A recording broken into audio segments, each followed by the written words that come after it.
توبہ ایک ایسا دروازہ ہے جو موت کی ہچکی تک کھلا رہتا ہے۔ دعا ایسا عمل ہے جو تقدیر کو مات دے سکتی ہے۔ ضمیر ایسا ساتھی ہے جو ہمیشہ حق کی راہ دکھاتا ہے۔ آپ خود ہی اپنے لیے بہترین دلاسا ہیں، بہترین دوست، بہترین دنیا اور ہر مشکل وقت میں بہترین تھپکی جو آپ کو کبھی ہارنے نہیں دیتی۔ کبھی کبھی ہم خود سے بھی اتنا دور ہو جاتے ہیں کہ چاہتے ہوئے بھی اپنے من میں جھانک نہیں پاتے۔ بیزاری کی ایک کیفیت نہیں، مکمل اذیت ہے۔ ندامت اور توبہ کا ایک آنسو اس مقام تک لے جاتا ہے جہاں پہنچنے کے لیے برسوں کی محنت اور عبادت درکار ہوتی ہے۔ دنیا میں کبھی کسی اچھے انسان کو تلاش مت کرنا، خود اچھے بن جانا۔ ہو سکتا ہے آپ کے اس کام سے کسی اور کی تلاش ختم ہو جائے۔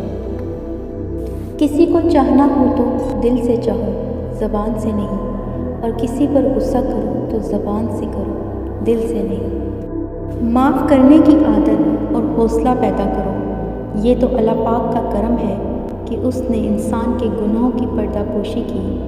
اگر تمہارے درمیان ایک دوسرے کے گناہ ظاہر ہو جاتے تو تم ایک دوسرے کو دفن بھی نہ کرتے۔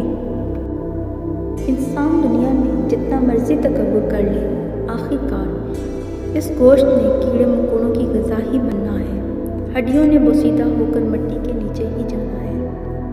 اللہ پاک کہتا ہے، کسی کو تکلیف دے کر مجھ سے اپنی خوشی کی دعا مت کرنا، لیکن اگر کسی کو ایک پل کی خوشی دیتے ہو تو اپنی تکلیف کی فکر مت کرنا۔